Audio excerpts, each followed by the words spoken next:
மாணவர்கள் அனைவருக்கும் வணக்கம். 10ஆம் வகுப்பு பாடப்பகுதியில இலக்கண பகுதி இருக்கு இல்லையா? அந்த இலக்கண பகுதியிலேயே மிகவும் எளிமையான பகுதி அப்படின்னு பார்த்தோம்னு சொன்னா கண்டிப்பா அதைய அழகிடுதல் அப்படின்னு சொல்லலாம். இந்த அழகிடுதல் ஒவ்வொரு பரீட்சையிலையும் ஒவ்வொரு தேர்வுலையும் வந்து பாத்தீங்கன்னு சொன்னா 3 மதிப்பெண் வினாவா வந்துருது. அப்படி 3 மதிப்பெண் வினாவா வரும் பொழுது கண்டிப்பா உங்களால அதுல 3 மதிப்பெண்ணை பெற முடியும். காரணம் என்னன்னு சொன்னா அது எல்லா இலக்கண பகுதிகளை விட இது மிகவும் எளிமையானது. ஆனா அதை கத்துக்கிறதுக்கு நீங்க ரொம்பவுமே சிரமப்படுறீங்க, அது நல்லாவே தெரியுது. காரணம் என்னன்னா அதற்குரிய விதிகள் உங்களுக்கு மனதுல பதியறது கிடையாது. அப்படி மனதுல பதியாத பொழுது அது எப்படி கத்துக்கிறதுன்னுட்டு அந்த பகுதியிலே நீங்க தவிர்த்துட்டு போறது நல்லாவே தெரியுது. அதனால அந்த இலக்கண பகுதியை அந்த அழகிடுதலை எவ்வளவு எளிமையா சொல்ல முடியுமோ எவ்வளவு எளிமையா போட முடியுமோ அந்த அளவுக்கு நான் சொல்லித்தரேன். நல்லா கவனிச்சுக்கோங்க. கவனிச்சுங்கன்னு சொன்னா அந்த முறைப்படி நீங்க பண்ணீங்கன்னு சொன்னா எளிமையா போட்டுடலாம். சரி, பாடத்துக்குள்ள போவோமா? சரி, முதல்ல அழகிடுதல் அப்படின்னு சொன்னா கண்டிப்பா சீர் அசை வாய்ப்பாடு 3 பகுதியா பிரிக்கணும். சீர் அப்படின்றது வந்து பாத்தீங்கன்னா பகுதியா பிரிக்கிறது. ஒரு சொல் இருந்துச்சு, திருக்குறள் இருக்கக்கூடிய ஒரு சொல் இருக்கு, அந்த சொல்ல வந்து முதல்ல பகுதியா பிரிக்கணும். அப்படி எல்லாம் அந்த முறையில சொல்லக்கூடிய முறையில நீ பிரிச்சுட்ட அப்படின்னு சொன்னா அடுத்தது அசை சொல்றது. நேரசை நிறையசை அப்படின்னுட்டு அசை சொல்றது. அந்த அசை சொல்லி முடிச்சதுக்கு பின்னாடி 3வது பகுதியா வாய்ப்பாடு. வாய்ப்பாட்டை வந்து நீ கரெக்டா முறையோட சொன்னீங்கன்னு சொன்னா போதும். அப்ப இந்த 3 அடுக்குகளையும் கரெக்டா சரியான முறையில நீ பண்ணிட்ட அப்படின்னு சொன்னா 3 மதிப்பெண் நீ வாங்குறது யாருனாலையும் தடுக்கவும் முடியாது. அதனால அந்த 3 பகுதியை நீ கண்டிப்பா கத்துக்கணும். சரியா? இப்போ ஒரு திருக்குறளை வந்து எழுதி போட்டோம், ஒரு அட்டவணை போட்டிருக்கோம், சீர் அசை வாய்ப்பாடு அப்படின்ட்டு இல்லையா? அதுல சீர் அப்படிங்கிற இடத்துல ஒரு திருக்குறளை அந்த திருக்குறளின் அமைப்புப்படி ஒவ்வொரு சொல்லா அடுத்தடுத்து எழுதிட்டு வரப்போம். அப்ப 7 சீர்கள் இருக்கா? 7 சீர்கள். செல்வத்துள் செல்வம், செவிச்செல்வம், அச்செல்வம், செல்வத்துள் எல்லாம் தலை. அப்ப 7 சீர்கள் எழுதியாச்சு. இந்த 7 சீர்கள் நம்ம எழுதி முடிச்சதுக்கு பின்னாடி அடுத்து நம்ம பண்ணக்கூடிய செயல் அதுல சீர் பிரிக்கணும். சீர் பிரிக்கிறதுக்கு ஒரு 3 நடைமுறை இருக்கு, 3 ஸ்டெப்ஸ். அது என்ன பண்ணணும் அப்படின்னு சொன்னா முதல்ல மெய்யெழுத்துகளுக்கு பின்னாடி இதுல வரக்கூடிய மெய்யெழுத்துக்கள் இருக்கு இல்லையா? மெய்யெழுத்து என்னது? புள்ளி வைத்த எழுத்துக்கள். அந்த புள்ளி வைத்த எழுத்துக்களுக்கு பின்னாடி ஒரு கோடை போட்டுட்டே வர்றேன். ஒவ்வொரு சொல்லையும் இருக்கக்கூடிய புள்ளி வைத்த எழுத்துக்களுக்கு பின்னாடி கோடு போட்டுட்டே வர்றேன். சரியா? அப்படி போட்டுடலாமா? செல்வத்துள் அப்படிங்கிற சொல்ல இல்லுக்கு பின்னாடி ஒரு கோடு, இதுக்கு பின்னாடி ஒரு கோடு.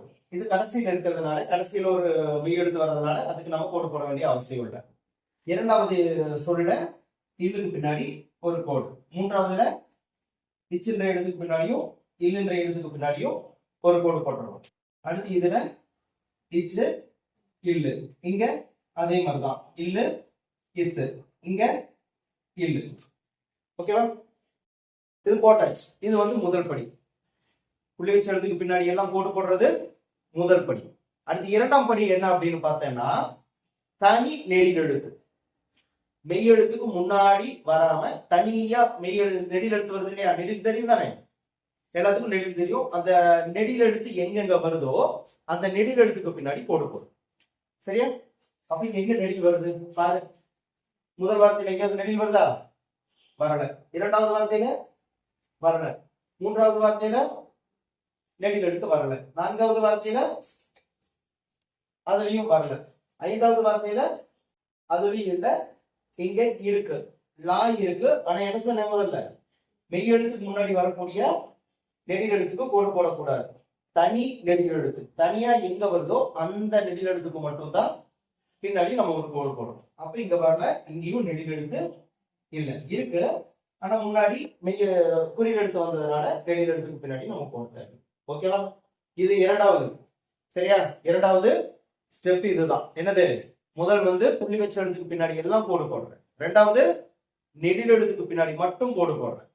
3வதா எல்லாம் ரெண்டு ஸ்டெப் பார்த்தோம் இல்லையா?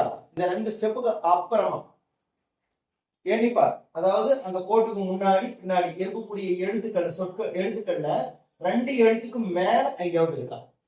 2 எழுத்துக்கு மேல 3 எழுத்தாவோ 4 எழுத்தாவோ எங்கேயாவது இருக்கான்னு பாரு. அந்த மாதிரி இருந்துச்சுன்னா அந்த மாதிரி எதுவுமே இல்லை, அது ஒரு ஸ்டெப். சரியா? இப்போ ஃபர்ஸ்ட் என்னது, புள்ளி வச்ச எழுத்துக்கு பின்னாடி எல்லாம் கோடு போடும். ரெண்டாவது நெடில் எழுத்துக்கு பின்னாடி தனி நெடில் எழுத்து, ஓகேவா? பின்னாடி வந்து மெய் எழுத்து வரக்கூடாது, புள்ளி வச்ச எழுத்து வரக்கூடாது. வராம நெடில் எழுத்து மட்டும் இருந்துச்சுன்னு சொன்னா அந்த நெடில் எழுத்துக்கு பின்னாடி ஒரு கோடு. சரியா?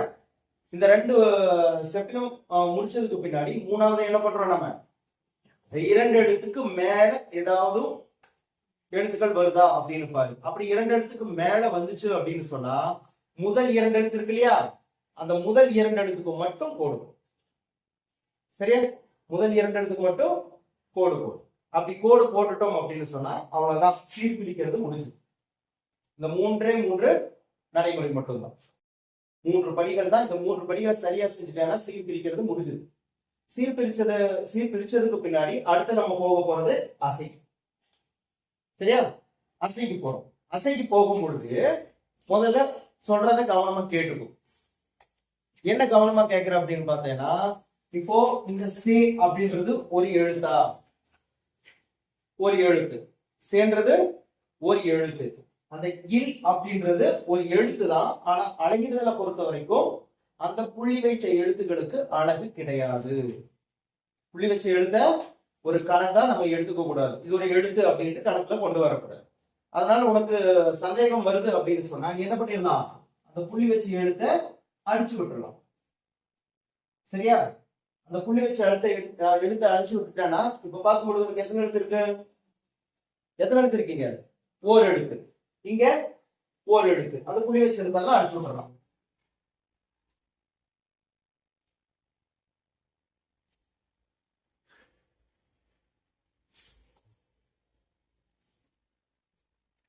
அடிச்சு விட்டதுக்கு பின்னாடி இப்போ பாரு எத்தனை எழுத்து இருக்கு, ஒரு எழுத்து. இங்க ஒரு எழுத்து, இங்க ஒரு எழுத்து. இந்த புள்ளி வச்சு எழுத்து எதுக்கு அழிக்க சொன்னேன் அப்படின்னு பார்த்தேன்னா, நிறைய மாணவர்கள் என்ன பண்ணிடுறீங்கன்னு சொன்னா அப்படியே போட்டுட்டு வரும்பொழுது மறந்து போயிடுறீங்க. அந்த புள்ளி வச்சு எழுத்தை வந்து நம்ம கணக்குல கொள்ளக்கூடாது அப்படின்றத மறந்துடுறீங்க. அதனால என்ன பண்ணிடுறீங்க, அந்த இடத்துல இருக்கக்கூடிய ஒரு உயிர் மெய் எழுத்து எடுத்துக்கிட்டு அந்த உயிர் மெய் எழுத்தையும் சேர்த்து ரெண்டு எழுத்தா கணக்கிடு. அதனால கணக்குல எடுத்துக்க கூடாது அப்படின்ற காரணத்துக்காக தான் அடிச்சு விட்டேன். அப்ப அடிச்சு விட்டதுனால என்ன ஆயிடுச்சு, அந்த இடத்துல ஒரு எழுத்து தான் அர்த்தமாயிரும். அப்ப இங்க எத்தனை எழுத்து இருக்கு, ஒரு எழுத்து. இங்க ஒரு எழுத்து, இங்க ஒரு எழுத்து. சரியா? இப்படித்தான் பார்க்கணும் நம்ம. அப்படி பார்த்ததுக்கு பின்னாடி நம்ம அசை போடும் பொழுது இங்க நான் எழுதியிருக்கேன் ஓர் எழுத்து அப்படின்னு சொன்னா அந்த இடத்துல நம்ம கணக்கிடும் பொழுது இந்த பாக்குறோம் இல்லையா, அந்த கோடுக்கு முன்னாடி பின்னாடி பாக்குறோம்ல, அந்த எழுத்துக்கள் எத்தனை எழுத்து இருக்கு அப்படின்னு பார்த்தேன்னா அந்த எழுத்துக்கு தகுந்த மாதிரி ஒரு எழுத்தா இருந்துச்சுன்னு சொன்னா அது நேரசை. ஒரு எழுத்துக்கு ஒரு எழுத்தா இருந்துச்சுன்னா அது நேரசை. ரெண்டு எழுத்தா இருந்துச்சுன்னா அது நிறைய செய் அப்படின்னு ஞாபகம். சரியா? அப்ப இந்த இடத்துல நம்ம அசை பிரிக்கலாம். அசை பிரிக்கும் பொழுது இங்க எத்தனை எழுத்து இருக்கு, ஒரு எழுத்து. ஒரு எழுத்துல என்ன வரும், நேரசை. அப்போ ஒரு எழுத்துனா நேர். அடுத்து இங்கேயும் ஒரு எழுத்து, அதுவும் நேர். அடுத்து இங்க ஒரு எழுத்து நேர். இப்போ ஒரு எழுத்துனா நேர். இங்கேயும் பாத்தீங்கன்னா இது ஒரு எழுத்து, இது ஒரு எழுத்து. அப்போ இதுவும் நேர் நேர். இங்க பாருங்க, இங்க எத்தனை எழுத்து இருக்கு, ரெண்டு எழுத்து இருக்கு. அப்போ இந்த புள்ளி வச்சு எழுத்து இருக்கு இல்லையா, அழிச்சுட்டோம் நம்ம. அப்ப இங்க எத்தனை எழுத்து இருக்கு, ரெண்டு எழுத்து. அப்ப ரெண்டு எழுத்துன்னு சொன்னாங்க, என்ன எழுத்து போட்டிருக்கேன், நிறை. நிறைய சி வரும், நிறை. அதே மாதிரி இங்க ஒரு எழுத்து நேர், இங்க ஒரு எழுத்து நேர். இங்க பார்த்தீங்கன்னு சொன்னா மூணுமே ஒரு எழுத்தா தான் வருது. அதனால மூணுமே நேர் தான் வரும்.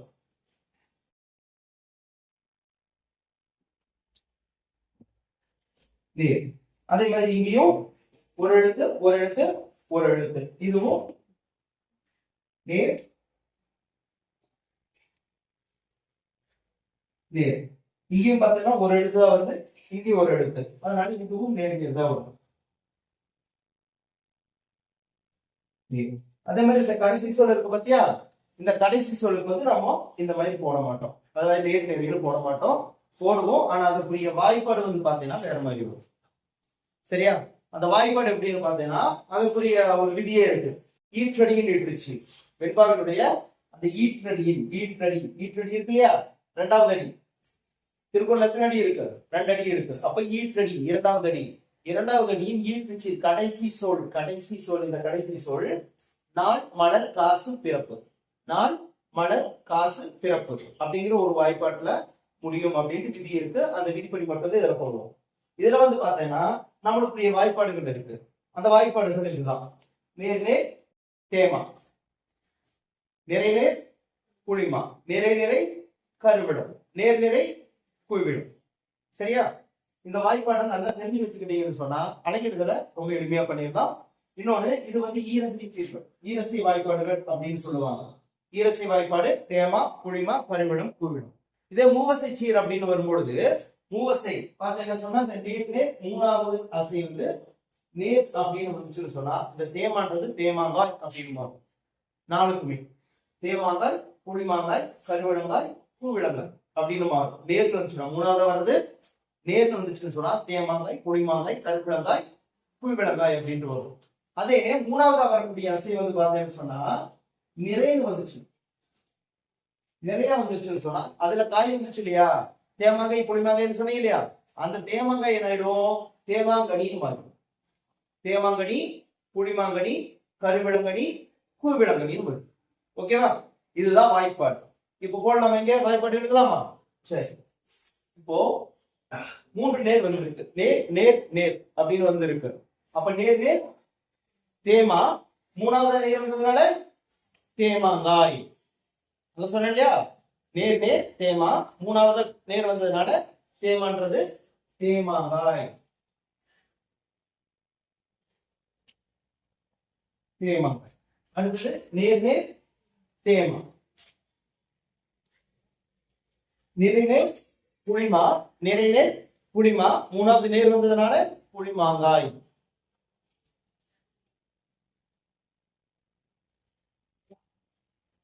புளிமாங்காய். அடுத்தது நேர் 3 நேர் வந்துருச்சு. அப்ப நேர் தேமா, மூணாவது நேர் வந்ததுனால தேமாங்காய்.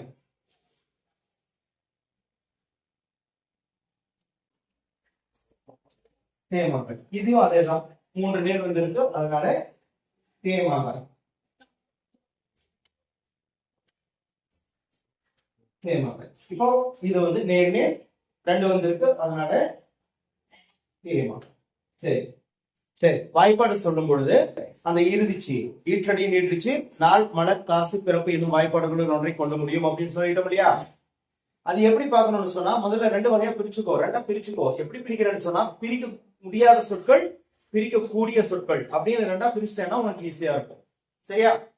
அப்போ இதுல வந்து பார்த்தேன்னு சொன்னா இந்த வார்த்தையை வந்து பிரிக்க முடியுமா பாரு. தாய் இருக்கு, லை இருக்கு, 2 எழுத்து இருக்கு, பிரிக்க முடியாது. புள்ளி வச்ச எழுத்து இடையில இல்ல, அதனால பிரிக்க முடியாது. அதனால இது வந்து நேரா நிறையான்னு மட்டும் பாரு. இது வந்து நிறை இல்லையா, அதனால அந்த நிறை மட்டும் இங்க போட்டுக்கோ. நிறை மட்டும் போட்டுக்கோ. நிறை போட்டதுக்கு பின்னாடி அந்த வாய்ப்பாடு சொல்ல முடியாது 4 மலர் காசு பிறப்பு. அந்த 4 மலர் காசு பிறப்பு எங்கெங்க வரும் அப்படின்னு பாக்குறதுக்கு பாத்துக்கோ. 4 மலர் காசு பிறப்பு போட்டிருக்கேன் இல்லையா. இந்த 4 மலர் காசு பிறப்புல வந்து பாத்தீங்கன்னா இந்த முதல் சொல் நாள் பிரிக்கக்கூடிய சொல்லா பாரு. பிரிக்க முடியாது. இது நேர் வருதா நிறை வருதா? நேர் தான் வரும். அப்போ ஒரு எழுத்து தான் இருக்கு, அதனால நேர்னு வந்துடும். இதுல வந்து பாத்தீங்கன்னா 2 எழுத்து இருக்கு. அந்த புள்ளி வச்ச எழுத்துக்கு அளவு கிடையாது இல்லையா, அதனால அந்த புள்ளி வச்ச எழுத்துக்கு அளவு கிடையாது. அப்ப 2 எழுத்து இருக்கு. 2 எழுத்துன்றதுனால என்ன சொல்லுவோம், நம்ம நிறைன்னு சொல்லுவோம். நிறை. அதே மாதிரி இது 3வது, இது வந்து பிரிக்க முடியாத சொற்கள் இந்த 2ம். இங்க வந்து பார்த்தேன்னு சொன்னா இந்த 2 எழுத்து வரும். பிரிக்கக்கூடிய சொற்கள், பிரிக்கக்கூடிய சொற்கள் பார்த்தேன்னு சொன்னா நெடில் எழுத்துக்கு பின்னாடி புள்ளி வச்ச எழுத்து இல்லை, அதனால தனி நெடிலா இருக்கு. அதனால என்ன பண்ணிடுறோம், ஒரு கோடு போட்டுருவோம். ஓகேவா? ஒரு கோடு போட்டுறோம். இந்த பகுதி நம்மளுக்கு தேவையில்லை, 2ஆம் பகுதி நம்மளுக்கு தேவையில்லை, முதல் பகுதி மட்டும்தான் வேணும். இந்த முதல் பகுதி நேர் வருதா நிறை வருதா? நேர் வரும். ஒரு எழுத்து நேர். அப்படி நேர் வரும் பொழுது பிரிக்கக்கூடிய சொல்லுக்கு மட்டுமே நேர் வரும் பொழுது அதைய நேர்குன்னு போட்டுருவோம். சரியா? நேர்குன்னு போட்டுருவோம். அதே மாதிரி கடைசி பிறப்பு இந்த இடத்துல எப்படி பிரிக்கலாம், புள்ளி வச்ச எழுத்துக்கு பின்னாடி பிரிக்கலாம். புள்ளி வச்ச எழுத்துக்கு பின்னாடி பிரிச்சாச்சு. அப்ப 2வது பகுதி நம்மளுக்கு தேவையில்லை. முதல் பகுதி எத்தனை எழுத்து இருக்கு? 2 எழுத்து. அப்ப நேர நிறையா? நிறை. அப்ப நிறைன்னு வரும் பொழுது இதை வந்து நம்ம நிறைகுன்னு போடுறோம். சரியா?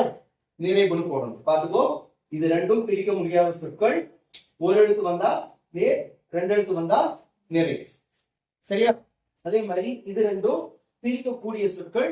பிரிச்சாச்சு. இரண்டாம் பகுதி நம்மளுக்கு தேவை கிடையாது, இங்கேயும் தேவை கிடையாது. அப்போ இந்த இடத்துல நேர் வந்துச்சுன்னா, பிரிச்சு முன்னாடி இருக்கிறது நேர் வந்துச்சுன்னா அது நேர்வு, நிறை வந்துச்சுன்னா அது நிறைவு. சரியா?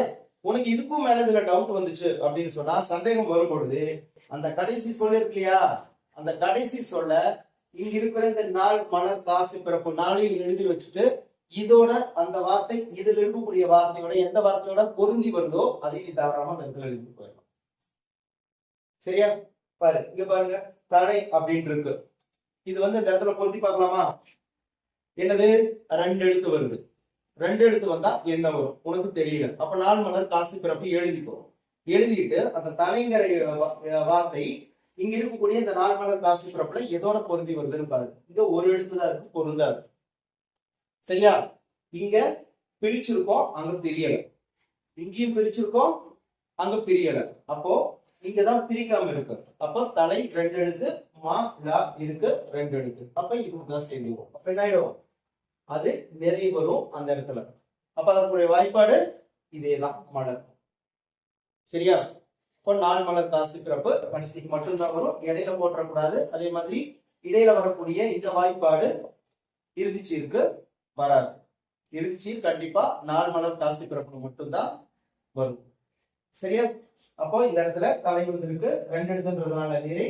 அப்ப அந்த இடத்துல என்ன வாய்ப்பாடு வரும்? மலர். இது முடிச்சுட்டு நீ முடிக்க வேண்டியது எப்படின்னு சொன்னா, ஈற்றடியின் ஈற்றுச்சி நாள், மலர், காசு, பிறப்பு என்னும் வாய்ப்பாடுகளுள் ஒன்றை கொண்டு முடியும். இக்குறட்பா மலர் என்னும் வாய்ப்பாட்டை கொண்டு முடிந்துள்ளது அப்படின்னு முடிச்சிட்டேன்னா அழகிடுதல் முடிஞ்சது.